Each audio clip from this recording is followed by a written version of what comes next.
오늘의 사연 시작합니다. 안녕하세요. 저는 30대 후반의 여자입니다. 몇 달 전 이혼을 해서 아들과 살고 있어요. 제가 왜 이혼을 하게 되었는지 이야기를 해볼까 합니다. 남편 놈이 다른 여자랑 하는 걸 목격을 했어요. 남편은 중장비 관련 일을 하고 있습니다. 일이 있을 때는 수입이 굉장히 많은 편이고 그렇지 못할 때는 또 수입이 쪼들릴 때도 있는 직업이에요. 저는 그냥 사무직 일을 하고 있고 남편처럼 중장비 관련 자격증 따놓으면 언제든지 써먹을 수 있겠다 싶더라고요. 그래서 남편한테 배워서 공부하고 중장비 자격증도 취득해 두었습니다. 무튼 남편이 이번에 지방으로 일하러 내려가야 되는데 오래 걸릴 것 같다고 단기월세 잡아서 3개월 정도 지내야 될 것 같다고 했어요. 보통은 같이 일하는 사람들이랑 해서 숙소 잡아 지내는데 이번에는 다들 그쪽에서 지내는 사람들이라 본인만 숙소를 잡으면 된다고 하더라고요.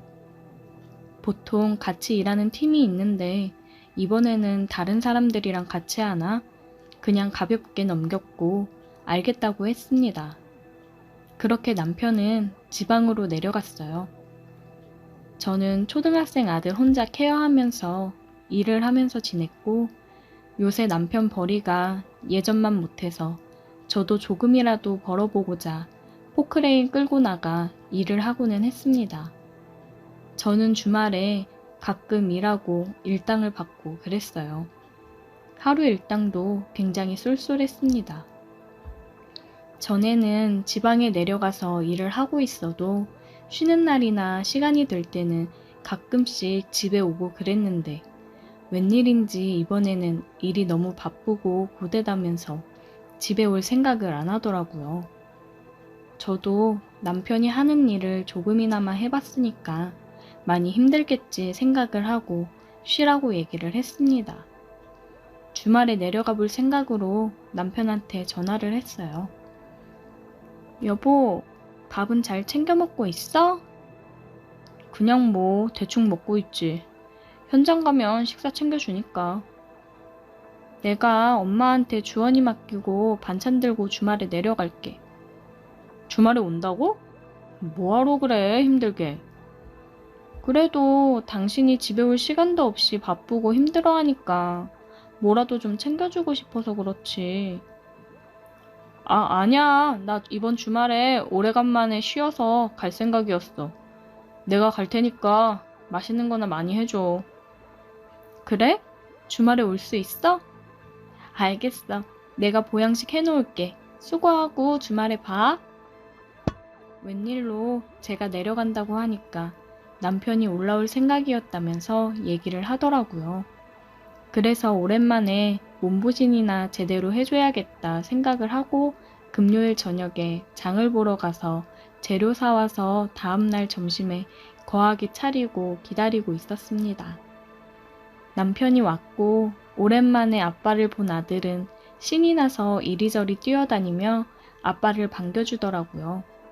남편은 밥을 먹으면서 오랜만에 제대로 된 집밥 먹어본다며 맛있게 준비한 음식을 먹었습니다.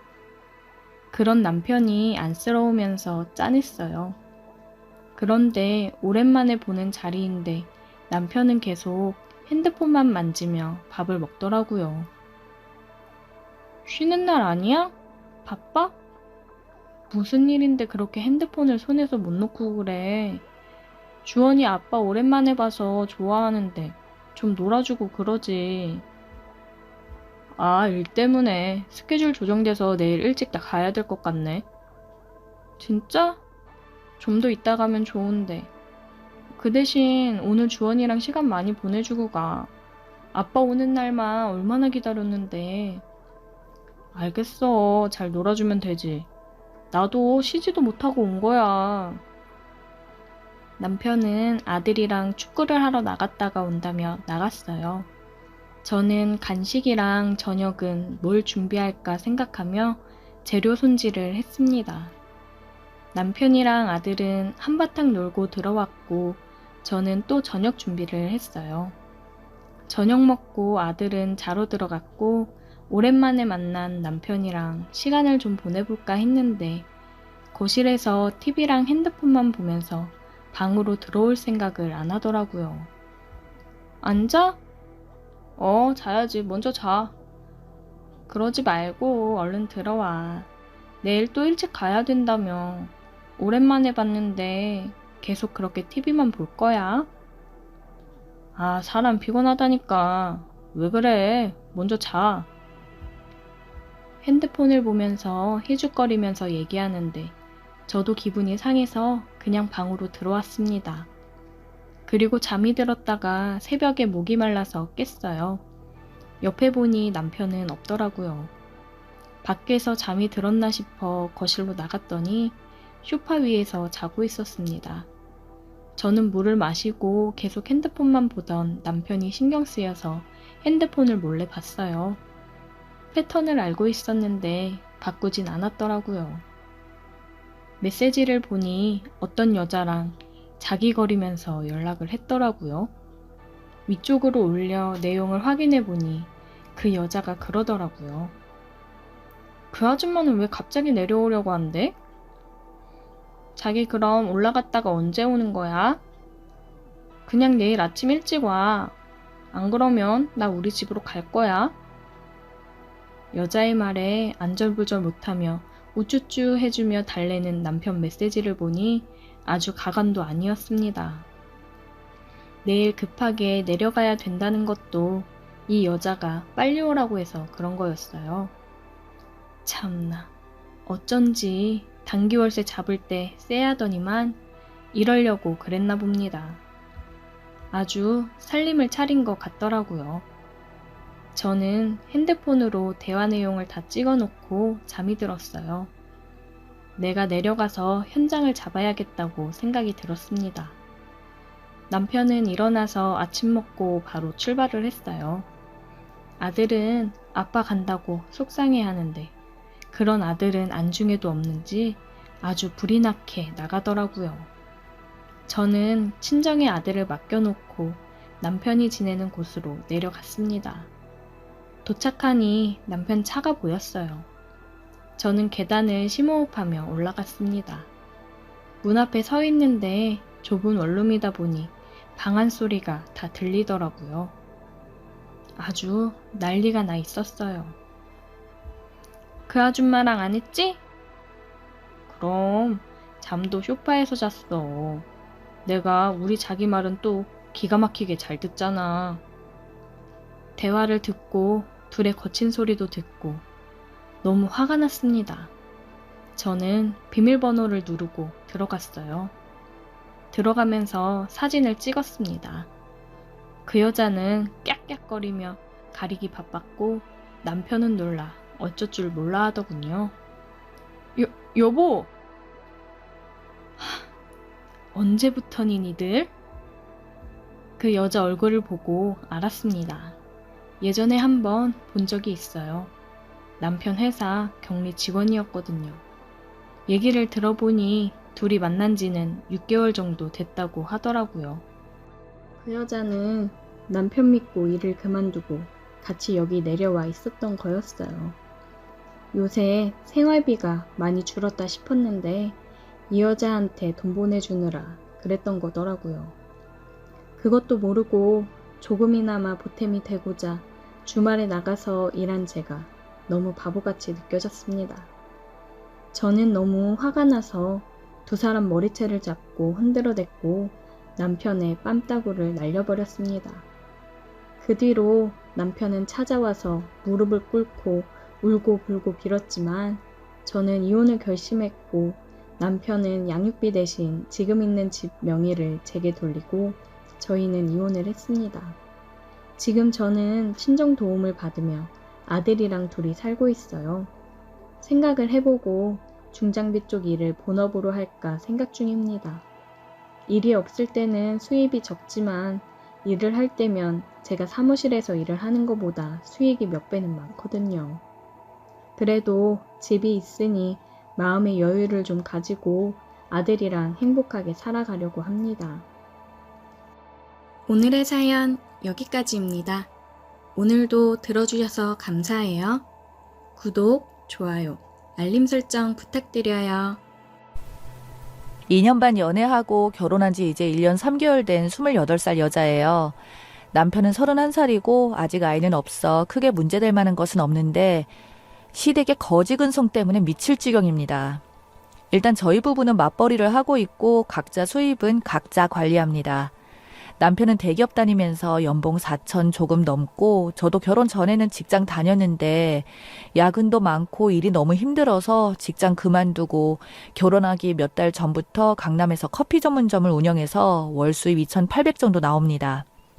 매달 조금씩 변동이 있기는 하지만 대략 연봉으로 9천에서 1억 사이로 볼 수 있겠네요. 저희 시댁과 차이점은 경제적인 부분에서 많이 차이가 납니다. 저희 집은 아버지가 사업을 하고 계시고 부동산 쪽으로도 자산이 조금 되시는 편이에요. 반면 시댁은 홀어머니의 개념 없는 동생 한 명 있습니다. 시어머니는 지금 57세이시고요. 식당 일 하시다가 남편 대학 졸업하고서 그만두셨고 아들한테 생활비 내놓으라고 하시는 분이에요. 남편이 매달 100만 원씩 붙입니다. 명절, 생신, 어버이날 따로 용돈을 드리기도 하고요. 하루라도 생활비 드리는 거나 자신이 받아야 할 때가 되었다고 생각하시는 분이에요. 월급날이 되면 득달같이 전화가 와서 돈 떨어졌다는 소리 하십니다. 참고로 저희 남편은 어머님과 동생과 일도 가족이라는 게 안 믿겨질 정도로 성실하고 인간적으로도 문제 없는 사람이에요. 남편 중학교 때 아버님이 돌아가시고 대학교 이후부터 아르바이트를 해서 자기 학비를 냈고요. 대학에 들어와서도 편의점, 식당 가리지 않고 알바해서 자기 힘으로 졸업을 한 사람입니다. 물론 결혼할 때도 자기가 모아둔 돈으로 결혼자금 전부 해결했고 남편이랑 저는 사이도 좋고 서로 많이 사랑합니다. 시댁 때문에 저한테 많이 미안해하고 저는 그런 남편이 정말 안쓰럽습니다. 남편이 안쓰러운 만큼 시댁은 점점 더 싫어질 것 같고요. 반면에 시누이는 그냥 되는 대로 생각 없이 남편의 표현을 빌리자면 개념 없이 살아요. 이제 25살인데 그냥 포기한 상태고 저런 동생이 있다는 것을 끔찍하게 생각합니다. 남편한테 듣기로는 고등학교 때 문제를 많이 일으켜서 한번 강제 휴학했는데 그래도 정신을 못 차려서 결국엔 퇴학당했다고 하네요. 자퇴를 했대요. 그러다가 20살 때 겨우 검정고시 치르고 수능을 봤고요. 삼수 끝에 23살에 수도권 2년제를 갔습니다. 그리고 올해 25살이 되어서 겨우 졸업해서 취직을 한 거예요. 그냥 화나고 답답한 마음에 생각나는 일들 몇 가지 적자면 남편과 연애할 때 밖에서 시누이를 만난 적이 있었는데 그때 제가 명품백을 들고 있었습니다. 그날이 3번째인가 만났을 때인데 저한테 그러더라고요. 제가 들었던 가방이 150만 원이 넘는 가방이었는데 저번에 봤을 때 그 가방 메고 있더니 그걸 또 메고 나왔냐면서 똑같은 거 매번 질리지 않냐고. 언니 능력 되니까 다른 거로 새 거 사고 그건 자기한테 중고로 팔라고요. 정말 어이없었던 건 자기한테 팔라면서 액수가 제 기억에는 35만 원이었던가 그랬어요. 명품백 중고로 사본 적도 팔아본 적도 없지만 그 값에 사고 팔 만한 가방도 아니었는데 그때는 연애한 지 1년도 안 되었을 때라 그냥 웃어 넘겼지만 기분은 정말 나빴습니다. 또 결혼할 때도 크게 문제가 하나 있었어요. 지금 살고 있는 집이 저희 부모님께서 해주신 집입니다. 잠실에 35평짜리 아파트고 20억 정도 돼요. 그때 저희 남편이 모은 돈으로 혼수를 하자고 했습니다. 솔직히 남자가 집 해오고 여자가 혼수한다는데 저는 그냥 형편대로 하기로 했고 집값에서 10% 정도 해온다길래 그 반도 안 되게 해왔을 때도 별로 기분 나쁘지 않았어요. 남편은 정말 힘들게 모은 돈인 거 아니까 그 혼수로도 충분했고요. 저는 집을 제가 해왔기 때문에 예단은 안 하는 걸로 생각했습니다. 남편도 당연히 그랬고요. 서로 주고받을 예물만 적당히 하자고 했고 당연히 꾸민비도 안 받았고요. 나중에 시어머니께서 저도 아니고 저희 엄마한테 연락을 하셔서는 주변에 보는 눈이 있으니 형식적으로라도 예단을 해야겠지 않겠냐며 형식적으로 100만 원 요구하셨습니다. 거기다 시누이 명품백 하나까지 얹어서요. 황당해하는 저희 엄마한테 그 정도면 충분할 것 같다는 말까지 하셨다네요. 저희 부모님 솔직히 결혼할 때 남편은 정말 마음에 들어 하셨지만 시댁은 달가워하지 않으셨는데 잘못해서 파혼을 할 뻔했습니다. 남편이 그거를 알고 집에 가서 한번 뒤집고 와서야 겨우 마무리가 되었죠. 참고로 시댁은 경기도 군포, 친정은 서울 신혼집이랑 직장도 전부 서울이라서 결혼을 서울에서 했습니다. 그래서 예식장 제가 부담했고 남편 앞으로 오는 하객들의 12%만 받았어요. 청첩장은 남편이 했고 미안하다고 얘기하며 남편이 해줬습니다.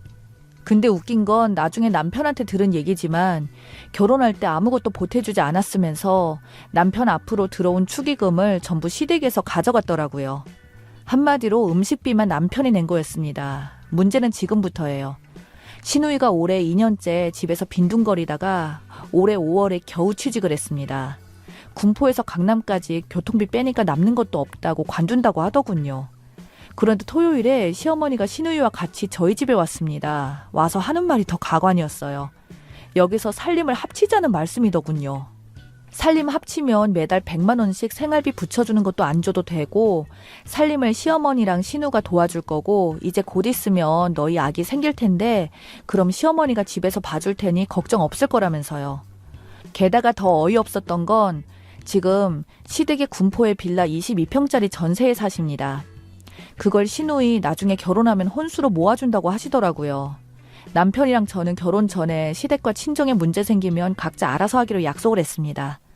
남편이 그러더라고요. 말도 안 되는 소리 하지 마시라면서 어차피 그 집은 자기가 해준 게 아니니까 그거 팔아서 신우 결혼 자금으로 주든 말든 관여하진 않겠지만 그 집 팔고 나서 저희 집으로 들어올 생각은 꿈도 꾸지 말라는 거였어요. 그랬더니 시어머니가 그러시더군요. 그럼 생활비로 150만 원씩 달라십니다. 정말 어이가 없었어요. 그 전에는 신우가 학생이라고 해도 이제 돈을 많이 벌던 적게 벌던 직장인이 되어 수입이 있는데 안 드려도 될 판인데 더 달라고 하시니까요. 남편이 그랬어요. 신우이 이제 돈 버니까 생활비 70만 원으로 낮출 생각이었다고요. 그랬더니 이번에는 신우가 그러더군요. 자기 회사가 강남인데 군포보다 잠실이 더 가깝고 방도 하나 남으니 그럼 자기만이라도 일단 여기서 좀 살겠다고요. 회사가 멀어서 몸도 너무 힘들고 연봉도 낮은데 교통비가 너무 많이 들어서 남는 게 없다고 여기서 살면서 아껴서 결혼자금 모으겠다고 하더군요. 결국 남편이 쫓아냈습니다. 그런 말 하려거든 앞으로 우리 집에 오지도 말고 연락도 하지 말라고요. 그런데 어제부터 계속 전화며 문자가 오네요. 시어머니는 생활비 내놓으라 하고 신우이는 자기라도 여기서 지내겠다고 계속 연락이 옵니다. 물론 남편이나 저나 계속 무시하고 있었죠. 남편은 저랑 이런 일로 불화가 생기느니 이 가족과 연을 끊겠다는 입장이에요. 바로 엊그제네요. 시어머니랑 신우는 제가 운영하는 커피 전문점으로 찾아왔습니다. 아마 신우이 일 끝나자마자 시간 맞춰서 바로 오신 것 같았어요. 식사를 안 했다 하셔서 저희는 식당으로 자리를 옮겼고요. 솔직히 매장으로 직접 찾아오실 거라고는 생각을 못해서 많이 당황스러웠습니다. 저와 할 얘기가 있어서 온 거니 남편은 부르지 말라고 하시길래 남편한테는 전화로 오늘은 좀 늦을 것 같다고 미안한데 저녁은 혼자 해결해야 할 것 같다고 연락했습니다. 토요일은 그렇게 쫓겨나듯 가셨으니 표정도 안 좋으셨고 일요일도 하루 종일 문자 전화 모두 무시했던 터라 무슨 소리를 듣게 될지 걱정도 있지만 어쨌든 한 번은 겪어야 할 일이었어요. 어머니는 시댁에 100만 원 주는 게 아깝다고 음식이 세팅되자마자 어이없다는 듯이 따지듯 물으시더라고요. 적은 돈이라고 생각하지 않지만 아깝다고 생각한 적은 없었어요. 그런데 생활비를 70으로 줄인다는 소리가 나오니 어머님 다 아시겠지만 저희 수입 각자 관리해요. 어머님께 생활비 보내는 거 전부 오빠가 벌어서 오빠가 보낸 거고요. 오빠가 생활비 줄이려고 생각하고 있었던 것도 저도 그때 알았어요. 걔가 왜 그러는 거냐? 너 때문 아니니? 그냥 그동안 너무 많이 준 것 같다고 하는데 제 생각에는 작년까지 아가씨가 학생이어서 돈 들어갈 곳이 많았지만 이제 직장생활 하니까 줄이려고 하는 것 같아요. 언니, 저 그동안 학교 학자금 대출받아서 다녔거든요. 솔직히 생활비 외에도 명절, 어머님 생신, 어버이날에도 30만 원, 50만 원씩 드렸고 저도 남편이랑 별도로도 드렸고요. 생활비 외에도 1년에 300만 원 정도는 더 드렸을 겁니다. 아가씨는 방학 때 아르바이트 같은 거 안 했어요? 방학 때 알바 잘 구해지지도 않아요. 그리고 솔직히 알바는 못 사는 애들이나 하는 거 아니에요? 난 아빠는 없어도 엄마도 있고 집도 있고 대기업 다니는 오빠도 있고 돈 잘 버는 신우도 있는데 왜 알바까지 해요?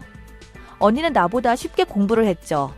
알바도 안 했잖아요. 근데 나는 언니보다 공부할 것도 더 많고 다니면서 알바까지 해요? 니들은 생활비 200만 원이 엄청 큰 돈인지 아나 본데 그 돈으로 생활하기 빠듯하다. 그거로 돈이 남아서 얘 등록금까지 낼 수 있을 줄 알았더니 정말 너무 세상을 모르네. 앞으로 등록금비만 1,000만 원이 넘는데 근데 생활비를 줄이다니 생각이 있는 거니? 내가 너한테 돈을 달라고 했냐? 앞으로 빚을 갚아달라고 했냐? 조금이라도 아껴보겠다고 자기도 모르게 다른 생각을 열심히 해보려고 도와달라고 하는데 그딴 식으로밖에 행동 못하니? 안 그래도 박봉이라 나중에 결혼할 때 돈 부족할 것 같아서 빚 갚고 돈 조금이라도 모아오면 전셋값으로 좀 보태주려고 했다. 아들 엄마가 있는데 아들이 모시는 건 당연한 거 아니야? 어차피 모실 거 좀 빨리 살자고 하는 건데 그게 그렇게 기분 나쁘니? 아니면 너 애초에 모실 생각을 안 한 거니? 그리고 너 결혼할 때 집 말고 해온 게 뭐 있니? 집 해왔다는 이유로 혼수도 안 하고 예단도 안 했다. 그래서 그 집에서 지금 내가 사니? 네가 사온 집에서 네가 사는데 왜 그것을 생색을 내려 하니? 네 남편이 그런 건 이해가 간다. 걔는 너보다 괜히 민망하니까 미안해할 수도 있으니까. 겉으로는 그래도 속으로는 그럴 거야. 그럼 여자가 돼서 남편이 그렇게까지 행동해주면 옆에서 말리고 생각 있게 행동해야지. 너 우리 집 처음 왔을 때 옆에 서 있더라. 집안에 남자가 잘못되면 여자 탓인 거야. 한마디로 네 탓인 거야. 그리고 생활비 100만 원 크다고 생각하지 말고 그 돈에 욕심내지 마라.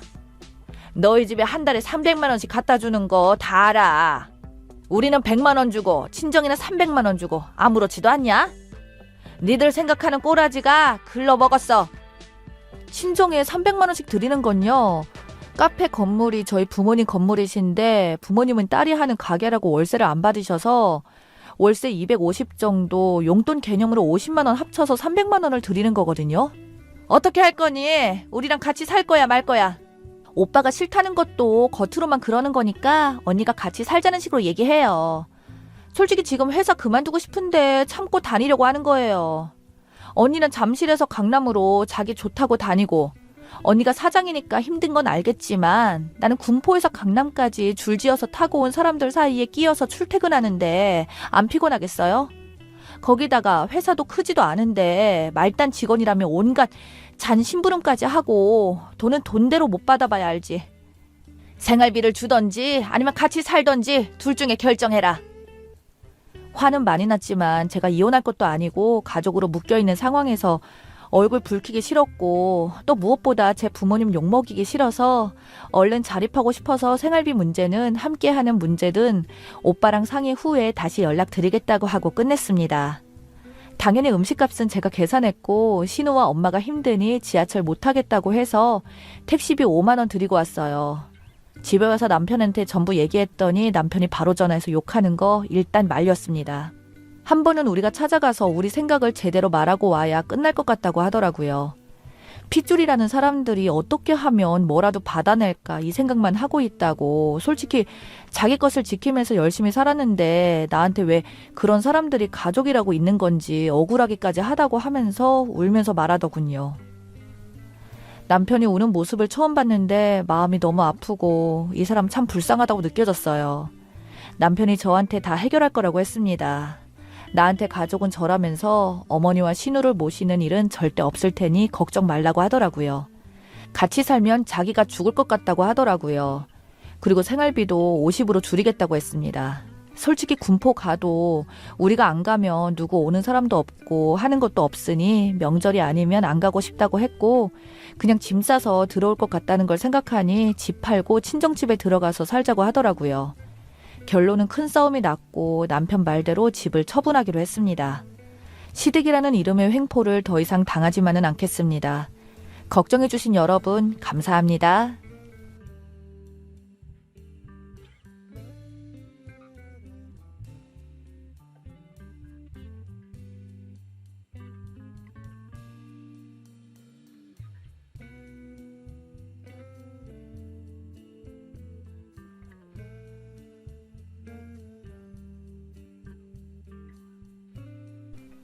여러분은 믿었던 사람에게 배신을 당해본 적이 있으신가요? 저는 30살도 안 된 나이에 그런 일들을 겪게 되고 지금도 그날의 기억을 떠올리면 암흑에서 깨어나지 못하고 있습니다. 그 악몽은 여전히 진행 상태고요. 결론이 도저히 나지 않아서 간절한 마음에 의견을 구하고자 이렇게 사연을 보내봅니다. 제가 남편을 처음 알게 된 것은 지금으로부터 5년 전입니다. 봉사활동 하던 곳에서 만나게 되었던 남편은 저보다 나이가 7살이나 많은 남자였어요. 이제 사회초년생이었던 제게 7살 차이 나는 상당히 부담스러운 나이였고 남편이 표현했던 호감 표현들조차도 그때는 부담이었죠. 외모적으로는 30대로 안 보였고 또래로는 보였지만 실제로 남편과 점점 친해지고 나서 나이를 알게 되자 엄청난 부담으로 다가왔습니다. 아마 그때는 제가 사회에 나온 지 얼마 안 되어서 그런 것 같아요. 남편이 부담되어서 그런지 다른 남자와 사귀게 되었고 그 남자와의 연애가 2년 만에 끝이 나게 될 무렵 남편이 저에게 다가왔죠. 저는 남자친구가 바람을 피우면서 안 좋게 끝이 났고 그 당시 집안 사정도 힘이 들었던지라 나보다 나이도 많고 어른스럽던 남편의 행동들이 더 좋게만 보였던 것 같습니다. 그리고 3년도 넘는 기간 동안 저에게 꾸준히 호감이 있음을 표현하던 게 저희 남편이었거든요. 연락도 자주 하지 않았고 그저 선을 지키면서 생일 되면 케이크 하나 정도를 보내는 정도? 간혹 안부를 묻는 정도만을 지키던 남편이 어릴 때는 부담이었지만 저도 어느덧 사회생활을 하며 3년이란 시간을 보내다 보니 남편과 저와의 나이 차이가 그렇게 큰 차이는 아니라는 느낌을 많이 받게 되었습니다.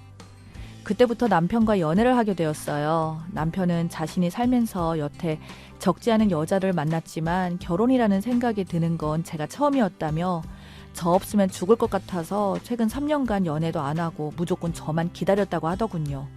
솔직히 전 그 말을 믿었습니다. 남편이 그동안 누구랑 연애한다는 소식을 간접적으로 들었던 적도 없었고 저랑 연애하면서 맨날 저희 집 앞에 데려다주고 또 제가 회사를 마치면 매일매일 저를 데리러 오고 그랬던 남자였거든요. 그러면서 맨날 저를 금이야 오기야 소중하게 다루듯이 어떻게 하면 제가 기분 나쁘지 않을까라고 생각하며 고민하듯이 행동을 했던 게 바로 남편이었기에 제가 믿을 수밖에 없었죠. 남편과 사귀면서 알게 되었던 건 사실 남편이 제 스케줄에 맞춰서 행동을 하고 회사에서 경고까지 먹었던 걸 알게 되었습니다. 초창기 사귀기 전에 연락만 주고받을 때 제가 급한 일이 생겨서 급하게 집에 들어간다며 반차를 내고 퇴근할 거라고 남편에게 말을 하자 남편이 곧장 차를 가지고 저희 회사 앞에 기다리던 일이 있었어요. 그래서 그날 저는 남편에게 회사는 어떻게 하고 이렇게 왔냐고 물었더니 오늘 업무가 좀 일찍 끝났었는데 어쩌다 보니 공교롭게 맞아 떨어졌어. 라며 저를 집에 바래다 주고는 저녁에 제가 일을 다 처리하고 같이 식사까지 하고 헤어졌는데 그날 사실 회사에 말도 없이 저 때문에 땡땡이 치고 나와서 놀다 들어간 거였더라고요. 당연히 회사에서는 남편에게 심할서까지 쓰게 하고 여기가 무슨 놀이터냐며 욕이란 욕은 다 먹었지만 남편이 막무가내로 저에게 모든 걸 다 맞추었다는 걸 뒤늦게서야 알게 되었고 그로 인해 이미 회사 내에서는 남편의 평판이 너무 나빠져서 회사 이직까지 준비하게 된 것도 사귀면서 알게 되었습니다. 솔직히 그때부터 이건 좀 지나치지 않았나 싫지만서도 한편으로는 그것도 저 때문에 그렇게 했다고 하니까 나를 얼마나 좋아했으면 그랬을까 하는 마음에 남편에게 말했습니다. 나는 나에게 그렇게 잘 대해주고 나를 위해 맞춰주는 것도 좋지만 본인만의 삶도 찾아서 서로 각자 삶에 충실하고 사랑을 나누면 행복할 것 같아. 이렇게 좋게 남편을 타일렀어요. 남편은 저에게 알겠다며 새로 이직한 회사에서는 자신이 잘해보겠다고 말했고 그렇게 얼마 안 가 이직까지 하며 잘 적응하는 것 같았습니다.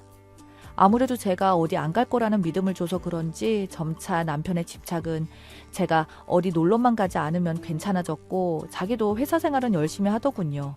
한편으로는 어떤 남자가 날 이렇게까지 사랑하겠나 싶기도 해서 나는 이 남자라면 무조건 결혼하겠구나 라고 생각했었습니다. 그렇게 어느덧 사귄 지 1년이 지났을 무렵 남편 집안에서도 이제 남편의 나이가 30대 중반이 되니 결혼 이야기가 나오더군요. 근데 그때 사건이 좀 생기긴 했습니다. 남편이 3년간 연애 한번 해본 적이 없다고 말했는데 사실은 만나던 여자가 있었던 겁니다. 이제 웃긴 게 예전에 남편은 저에게 저를 만나기 전에 3년 동안 다른 여자를 한 번도 만나본 적 없었다고 3년을 기다렸다고 말했었는데 무려 2명이랑 연락을 했었던 겁니다. 심지어 저랑 연락을 하면서도 그 여자들이랑 사귀고 있었던 때였고요. 제가 그동안 몰랐던 것은 남편 휴대폰 사진에 단 한 번도 여자가 있었던 적도 없었고 제 주변 사람들에게 애인이 있다는 말도 안 해서 몰랐던 거였죠.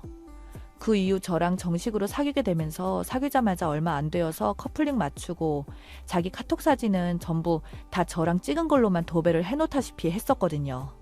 아이러니하게 남편의 과거에 대해 들통이 나버리자 남편은 저한테 무릎을 꿇고 빌면서 진짜 한 번만 용서해달라고, 나는 너 없으면 죽을 거라면서 진짜 네가 너무 좋아서 그랬다고, 다른 여자를 만나도 항상 마음속에는 너밖에 없었다고, 그런 거라고, 얼마나 한이 맺혔으면 그랬겠냐고, 다른 사람 만나지 않았으면 그렇게 1년에 한 번 연락해보는 게 아니라 진상처럼 술 먹고 전화해서 네가 다른 남자와 있는 걸 알면서도 사귀자고 대시할까봐 다른 여자를 만난 거고, 그 여자들한테는 너무 미안하지만 무조건 내 마음속에는 너밖에 없었다고 말을 하더군요.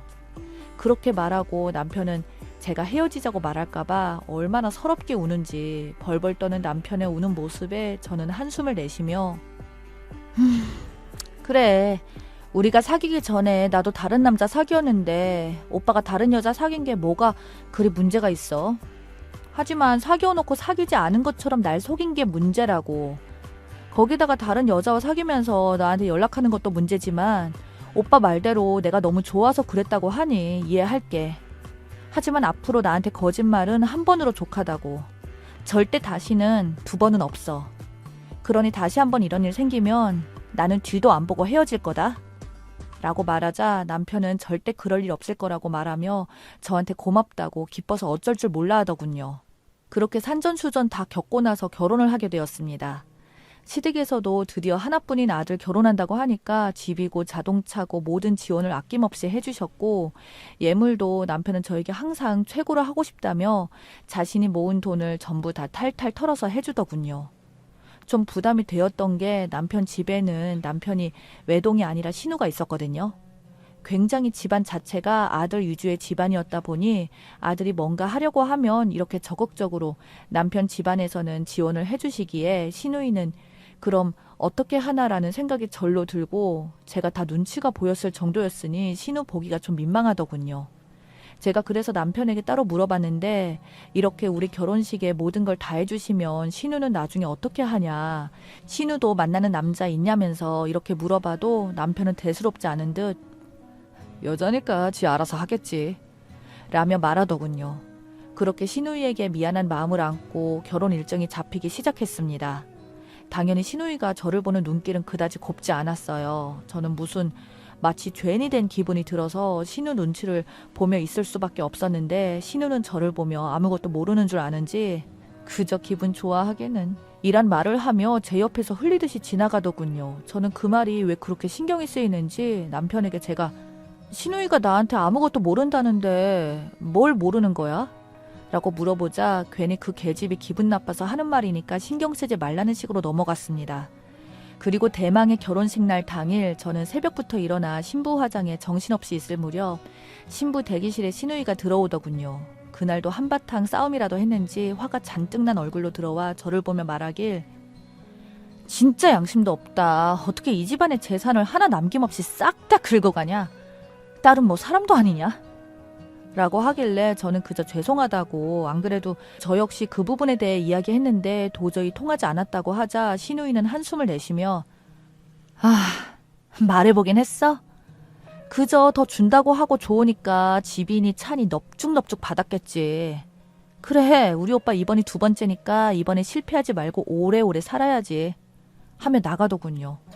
저는 순간 시누이의 말에 너무 놀라 그게 무슨 소리냐고 벌떡 일어나다가 드레스 때문에 넘어질 뻔했습니다. 그러자 시누이는 저를 비웃으며 진짜 모르는 건지 모르는 척 하는 건지 됐다. 그냥 모르면 평생 모른 척하고 사세요. 라고 내뱉고는 나갔습니다. 저는 분위기상 따라 나가서 당장 묻고 싶었으나 바로 뒤로 들어온 사람들 때문에 어쩔 수 없이 신부 대기실에 앉아 억지로 웃을 수밖에 없었고, 마음속에서는 뭔가 미칠 듯한 불안감이 스멀스멀 올라왔습니다. 그러나 이미 결혼식은 임박했고 제가 할 수 있는 일은 아무것도 없었어요. 결혼식장에 서서 결혼식을 진행할 때도 불안감에 제가 계속 눈물을 흘리자 남편은 저의 그런 모습에 당황해하며 화장 다 지워진다고 왜 그렇게 서럽게 우냐며 귓속말 하길래 저는 사람들 앞이라 어떻게 표현도 못한 채로 그대로 결혼식을 마무리했습니다. 신혼여행도 출발하지 않고 부모님을 모시고 시부모님 앞에서 시누이가 이번에는 두 번째라는 이런 말을 했는데 도대체 무슨 뜻인지 확실하게 알고 싶다고 말을 했어요. 그러자 시누이를 찢어 죽일 듯이 쳐다보는 시댁 식구들과 딴청만 피우는 시누이. 결국 한숨을 내쉬며 시모가 아무렇지 않다는 듯 꺼낸 말은 저희 가족들을 충격에 빠뜨렸습니다. 사실 남편이 예전에 결혼을 한 번 한 적이 있다고 합니다. 근데 3달도 살지도 않았었고 애도 없고 혼인신고도 안 했다고요. 남편도 저희 부모님의 눈치를 보며 그때는 자기가 철없이 어린 마음에 결혼식을 했는데 서로 너무 안 맞았다고 하자 시누이는 헛소리하지 말라고, 그때도 그 여자 아니면 자기는 죽을 거라고 하면서 어디서 이상한 년 데려다가 결혼한다고 집도 전세해주고 난리치지 않았냐고. 그 여자는 스펙이 저보다 떨어져서 시부모도 탐탁지 않아 했지만 아들이 그리 좋다고 해서 어쩔 수 없이 전셋집을 구해서 해줬는데 이번에는 제가 나쁘지 않아서 집이고 자동차고 아낌없이 다 해줬답니다. 저는 마냥 듣고 있는데 이게 결혼식 직후에 행복하게 신혼여행 떠나야 했을 텐데 두 집안의 모임이 최악으로 치닫기 시작했죠. 시모는 이미 결혼식도 했고 그냥 몰랐으면 행복하게 살지 않겠느냐고, 우리도 그런 부분 때문에 미안해서 일부러 집이랑 차도 무리해서 지원을 해준 거라며 때론 모르는 게 약일 수도 있다고 그 자리에서 시누이를 탓하더군요.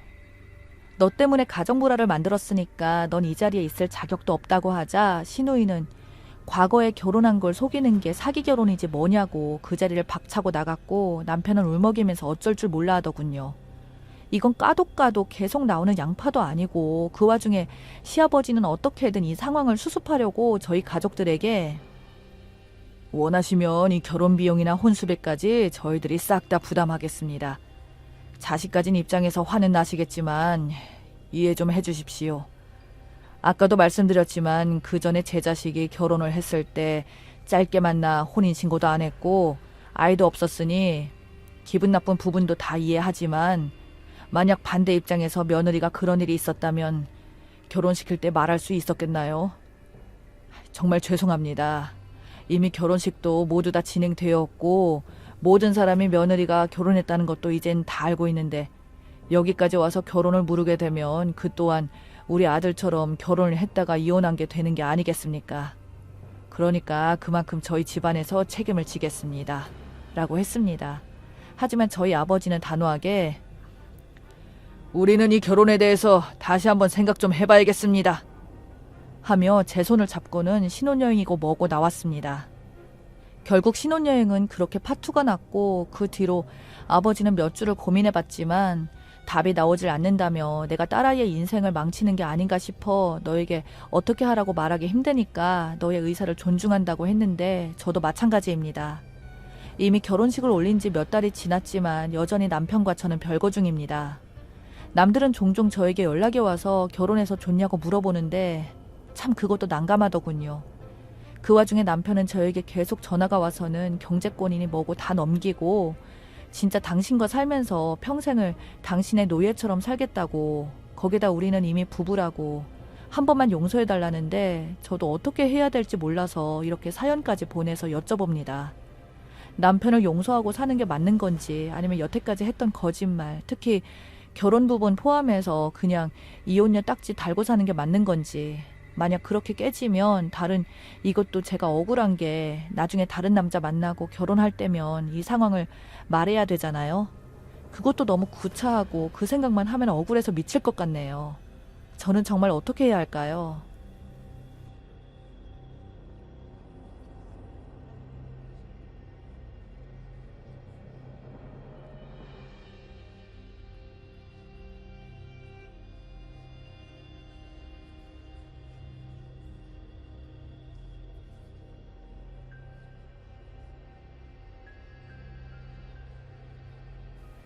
안녕하세요. 저는 30대 중반의 남성입니다. 때로는 진실이라는 게 참 받아들이기 힘들 정도로 잔인할 때가 있는 것 같습니다. 저는 아내를 결혼 5년 전부터 알고 사귀었습니다. 제가 대학 시절 때 만난 여자친구였었죠. 제 직업은 전문직 의사입니다. 대학 다닐 때 의사분들은 아시겠지만 자기 개인 시간이라는 게 전혀 존재하지 않고 여자친구에게 신경 써줄 시간도 없었고 한 번 근무를 들어가면 3일 잠도 못 잘 때가 많아서 정말 여자친구한테 미안했어요. 아내는 그런 저를 항상 믿고 기다려줬고 오히려 정말 힘들게 하루 만나는 날도 제가 그동안 못 잔 잠이라도 자라며 제 자취방에 와서 혼자 청소를 다 해주고 밥까지 다 차려놓고 가던 그런 여자였습니다. 한창 이쁠 때인 나이대에 저를 만난 아내는 첼로 전공자였습니다. 아버지가 사업을 하셔서 큰 부잣집 딸이었던 제 아내.